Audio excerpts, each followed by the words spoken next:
This video covers strategies for the 7v7 goal kick, offense and defensive side of the ball. I'm setting up players. Blue has the ball. They're kicking the field. They're kicking up the field, going this direction, so they're headed towards this goal.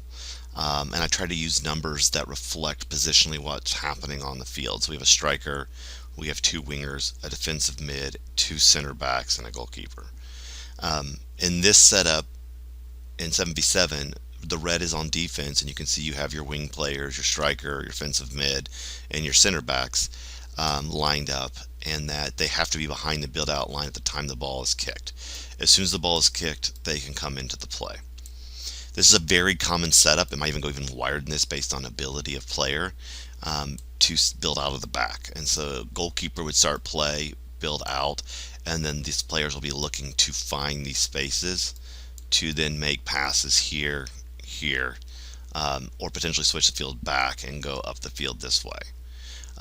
The reality is, in our game, goalkeeper can put the ball all the way out to the edge of the box. I would say that if you're going to put the ball all the way out to the edge of the box, you may not want your goalkeeper to take the kick, because if they take a kick and it goes right here, they could put it right back in the goal with a big kick. So you may have one of your center backs positions, your back positions, take this ball if they're going to do that. I'd recommend not just kicking the ball right up the field and try to hit some player who is maybe open, maybe not open, because it just makes it you just go back on defense really quickly. So the ideal setup would bring it down like a normal goal kick, and then use your backs to go wide, and then on the side of the ball get wide so that the ball can go like this, and then use the width of the field and try to connect these passes up the field. I hit my ball back here, so I'm going to grab it up the field this way, and then we get into the attacks. There's plays happening like this into a shot.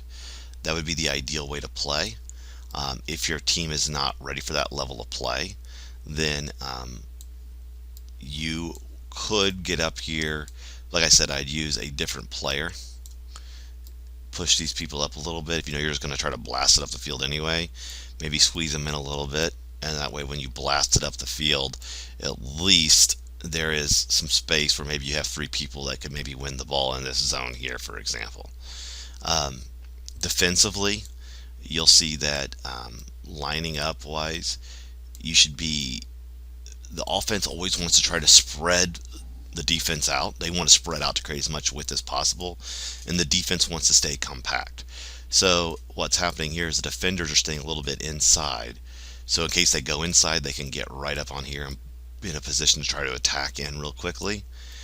But if they go wide, they can always just adjust and move their positions as they come in to try to then trap in the corner here. But the defenders can cross the line as soon as this ball is played. Goal kicker cannot touch the ball twice, just once, and they need to play it to a pass. It doesn't have to go forward. It actually go backwards if they wanted to do that, or sideways. So hopefully that strategy kind of helps, you know, and just get these players pushed up to try to hold that ball in their half of the field if possible and win it, so you can counter right back into the attack on them if something were to happen. So that is the strategy you're looking for, both defensively and offensively, off these goal kicks.